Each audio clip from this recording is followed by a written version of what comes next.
Hi,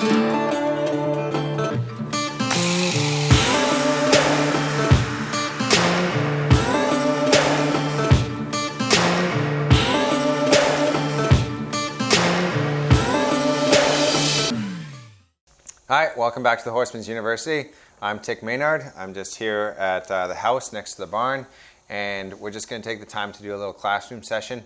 And we've looked at it a few times in some of the different sessions that we've done, getting a horse that's a little nervous about something, or there's something really new to them, getting them used to an obstacle that's in front of them. So the first thing that we want to remember is that horses go through a fairly predictable set of emotions when they're dealing with something new.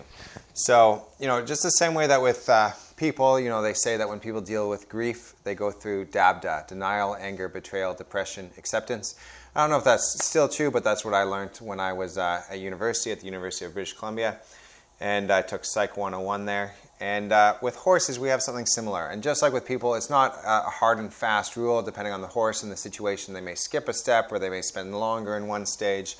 But the first thing, I'm going to just change pens here. The first thing here is that with something new, here we go, the horse might experience fear. All right? I'm going to put this in here. See if we can get some ink running to the top. They might experience fear. And the way you might see that is the horse might try to go left or right or back away, or they might not want to look at it, or sometimes you'll see their steps quicken or their head get high. The next thing we might see, and this is if the fear is not reinforcing, but they get the time to look at it, or you can give them enough space where they can their fear starts to dissipate, and that's where they might get a little curiosity about it. All right, and that's sometimes where you'll see a horse kind of suck back and then go forward and look, and then suck back and snort and then go forward and look, and you'll see their weight shift from their back to the front leg. And then as their curiosity takes them a little bit forward, you might eventually get up to the point where you get a little play. And that's where with a tarp, for example, on the ground, they might go like this with their mouth, or if a horse is getting to the water jump for the first time, they might splash in it with their muzzle. Sometimes you might see them paw at the water or paw at the tarp with their foot. Sometimes you might even see a form of maybe like dominance play, where they'll try to like stomp at it, or they'll try to rip it with their teeth. And then finally, if the fear is not reinforcing, the curiosity is not reinforcing, the play is not reinforcing, like it doesn't play back, it doesn't keep retreating and encourage curiosity, finally we get to the place where there's indifference, And for a horse that's competing, and they're going through a water jump, for example, that's what we want. We want them to cross the land and cross the water in the same way. We don't see them suck back when we get to the water. We don't see their pace quicken. Just the same way that a horse might be used to cantering across the sand and then cantering across the grass and then cantering across the sand. There's not really any emotional connotation with it. So we can see them go through these. Now, let's just make this even a little, break this down even a little bit more. And let's imagine here we've got, there's all kinds of examples we can use, whether it's a water crossing, a water jumping cross country, or whether it's a tarp or a ditch or a bank. But let's just imagine here we've got some water and we're coming this way towards it. All right. Now, the first thing we want to look for, step one, is just when they become aware of it. In the same way that if we're going to catch a horse in a paddock, we want to be aware of that first moment when they kind of glance at us, their eye goes on us, and they know we're there. That's what we want to do with the water. We want to catch that moment, and sometimes we'll even give them a little break or circle off, depending on how green that horse is. Number two is we want to have them start to look at it. So that means when they come up, it doesn't really matter how far away you are, but they can keep their attention on it. Sometimes when a horse approaches the water, and if they're a little nervous about it, they'll look left, they'll look right, they'll look up, they'll think back to the rider, but we really want the horse looking at it. And to be more precise, I'm going to put ways that it can be improved, right? So I'm going to put they look sooner at it, all right? So it's not like you come up to it and it's a big kind of fight and they look left and right, but they'll come up to it and they can look at it sooner. They can look at it more confidently. Here's a good one. They can look at it longer. So they don't just look at it for 2 seconds and then want to look away, but they can actually keep their attention on it for 5 or 10 seconds or even more. They can look at it in a more relaxed way. So instead of their head being high and they're looking at it and they're ready to draw back and snort, their head can be a little lower. And what we're really thinking for this is that they're not just looking at it, but they're studying it. All right, they study it. The next thing is, I'm going to put this for 3, is that they can do these things and they can do it closer. All right, and we may start 20 feet away and we may then get to 18 feet away. And I don't just look to necessarily get to now less than 18 feet, but I'll look for all of these things to improve.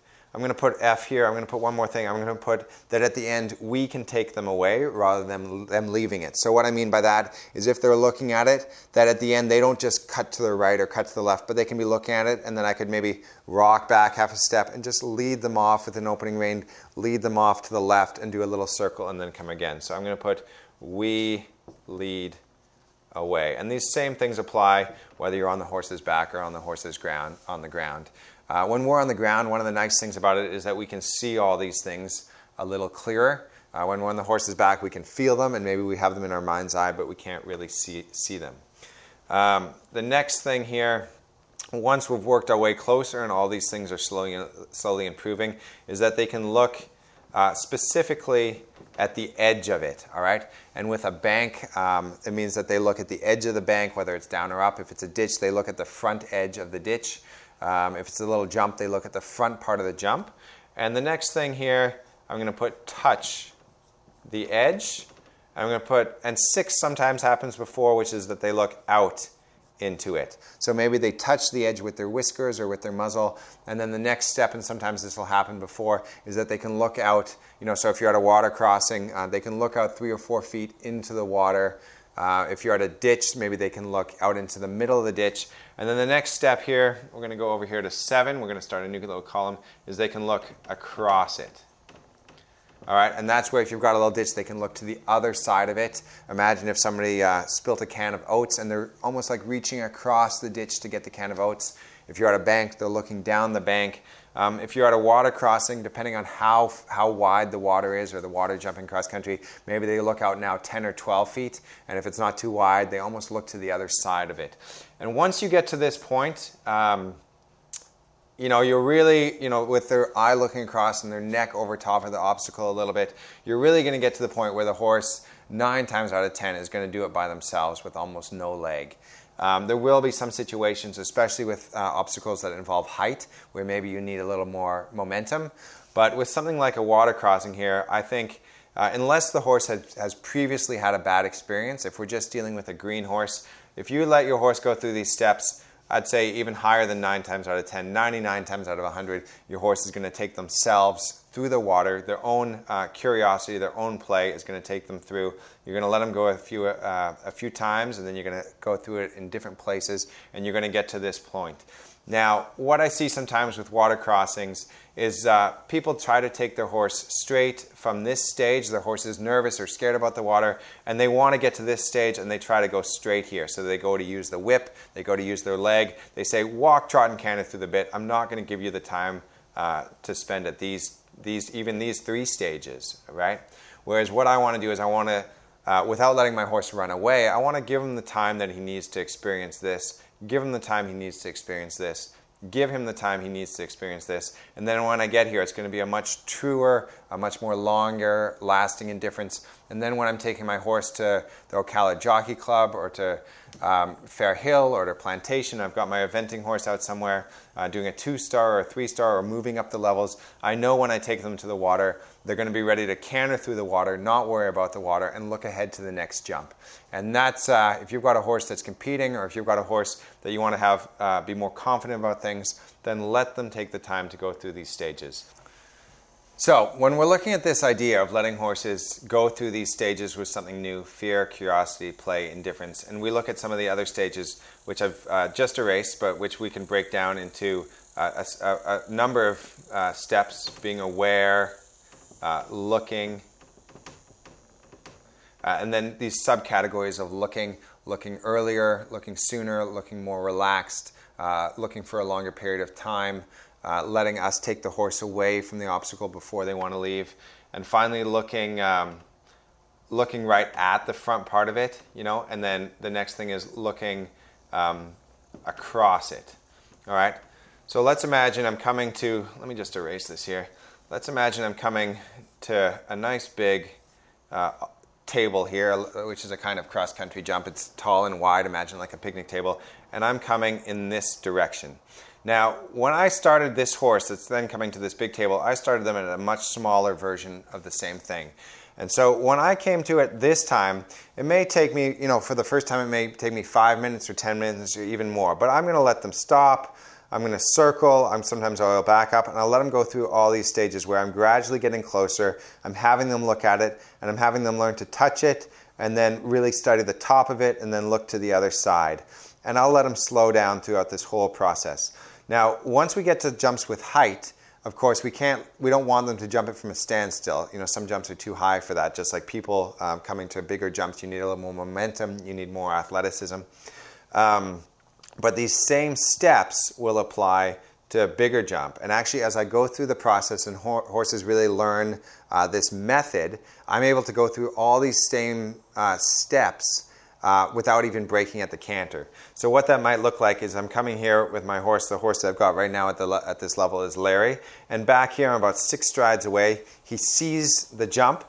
Maybe for whatever reason he hasn't jumped this particular kind of jump before, or maybe there's a big shadow on it and he gets backed off. He'll slow his canter about 6 strides away. What I'll feel him do is suck a little back, but because he's learned this, I'll let his neck get a little longer, I'll let his eyes and ears go forward, and he'll slow down, but he'll really start to study the front of this. He'll go a little slower for 3 strides. As we get a little closer and he can see maybe where the shadows land or see the jump a little more clearly, he'll look at the top stride. He'll get 2 strides away. He'll have studied this intently. He'll have now seen the other side, and then he'll speed up a little bit. I'll let the reins slip a little bit, and he'll get up here and he'll be really confident. He's already seen the front side. He's already now looking to the back side.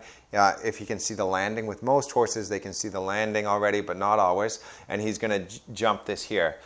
And by letting him do this, letting him slow down, letting him look, and then let him go, what that does is it creates a more thoughtful horse, which also creates a more careful horse. The last thing I want when I'm going cross-country is a horse that jumps everything, but they jump it blindly. What I mean by that is they're not thoughtful about it. They're rushing jumps. They're jumping with a lot of anxiety. Sometimes, up to a certain point, your horse can get around cross-country doing that. But really, it's not a long-term recipe for success. Often we see those horses at the higher levels have runouts, maybe catch a leg, not read a bounce correctly, get all jumbled up, and it can actually get quite dangerous. We really want our horses to be thoughtful. We really want our horses to look ahead and know what's coming and be able to know how to judge it and how to read every particular jump.